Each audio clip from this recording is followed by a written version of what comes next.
코스피가 하루 만에 9% 가까이 폭락하면서 7천선이 무너졌습니다.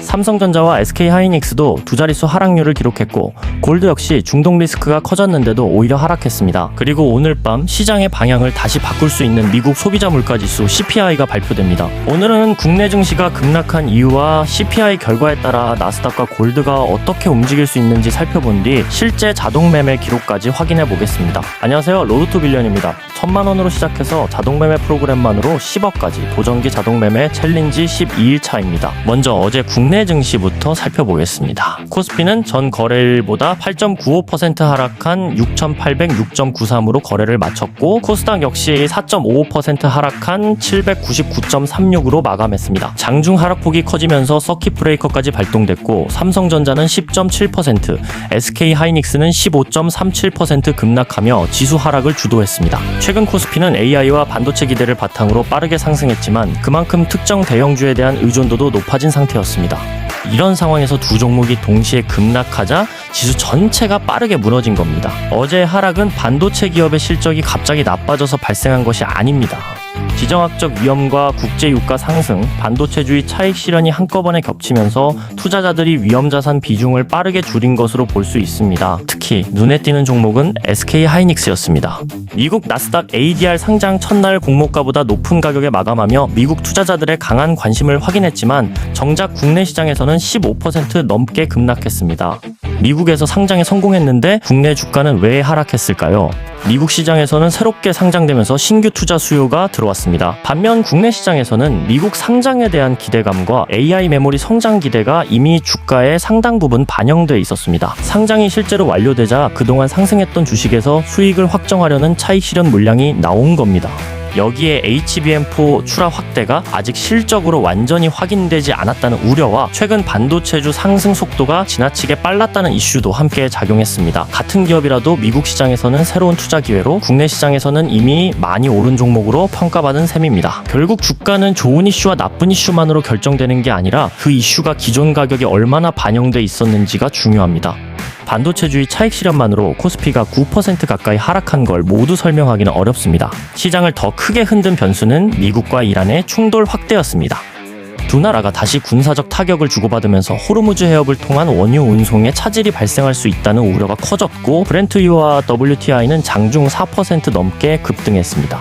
호르무즈 해협은 중동에서 생산된 원유가 전 세계로 이동하는 핵심 통로입니다.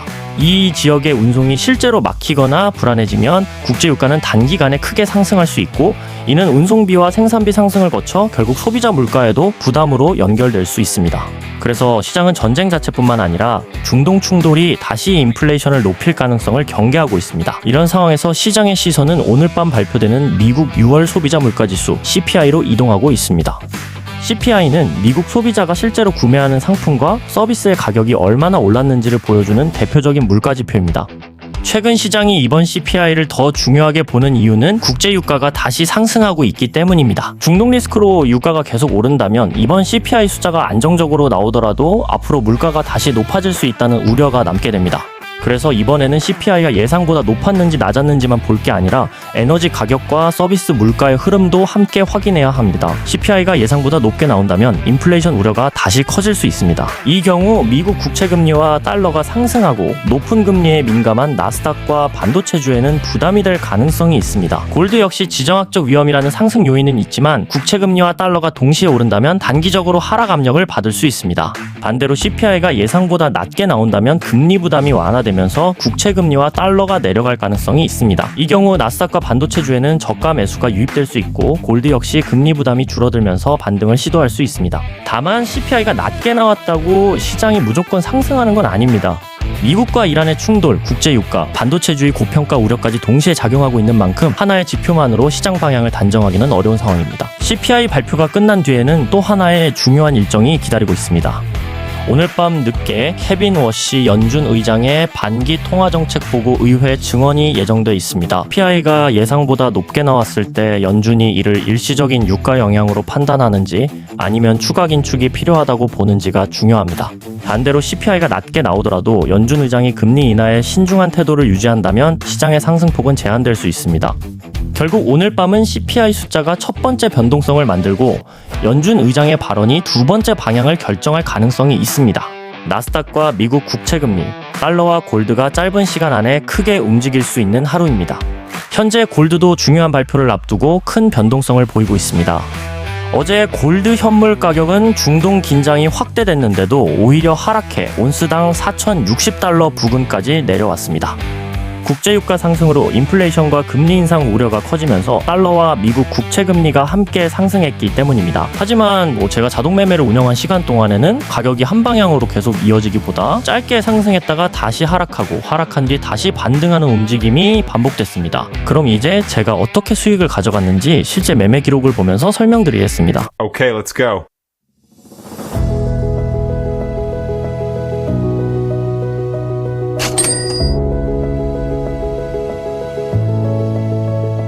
지금 보시는 구간에서도 포지션이 익절된 뒤 가격이 다시 반대 방향으로 움직였고 새로운 조건이 만들어지면서 다음 매매가 이어졌습니다.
지금 구간에서는 자동 매매가 여러 차례 수익을 가져가는 모습이 나왔습니다. 가격이 밴드를 벗어났다가 다시 돌아오는 움직임이 반복될 때마다 그 조건에 맞춰 진입과 청산이 짧은 간격으로 이어진 겁니다.